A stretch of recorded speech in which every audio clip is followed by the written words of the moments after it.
fin d'année, on a quand même le tournoi le 19 octobre. Le 19. Donc, voilà, ça va quand même bien occuper. Surtout qu'il faut déjà qu'on travaille dessus.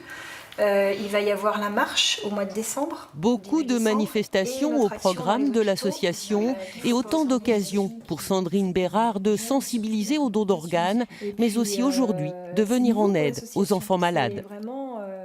On voudrait qu'il y ait au moins 150 personnes pour ce spectacle. On a commencé par faire notre événement qui est le plus important, le challenge de foot en hommage à Logan. Et on a eu énormément de dons, c'est un tournoi qui a beaucoup marché. Donc on s'est dit cet argent, on a envie d'en faire profiter. Et nous, notre cause, c'est les enfants. Donc c'est pour ça que maintenant, on fait un événement, une action. Et puis sinon, un combat né d'une tragédie. Sandrine a perdu son petit garçon Logan en octobre 2013 à la suite d'un accident. Elle et son mari ont choisi de faire don de ses organes, une décision qui, elle le reconnaît, a été très difficile à prendre.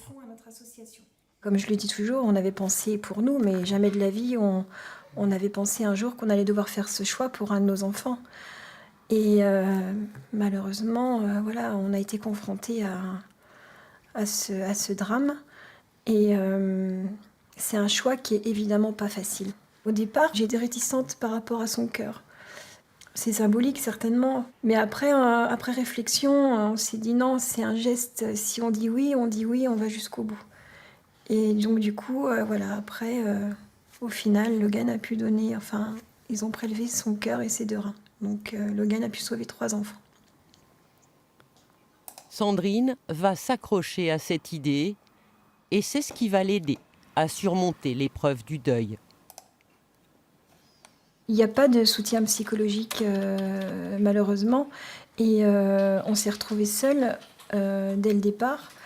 On nous a conseillé des associations de parents endeuillés, mais ce n'était pas ce qui nous correspondait. Et on s'est dit qu'il y avait des choses à faire. Et on a eu cette idée voilà, d'association avec des amis, on en a parlé, on nous a poussé à le faire.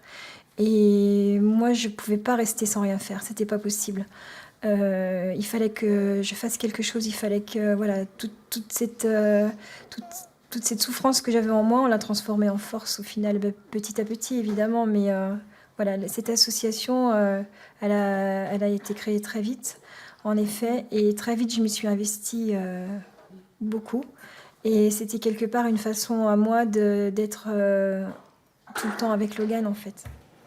Pour cette maman de 3 autres enfants, choisir le don d'organes, c'était choisir la vie, qui continue. Tu regardes,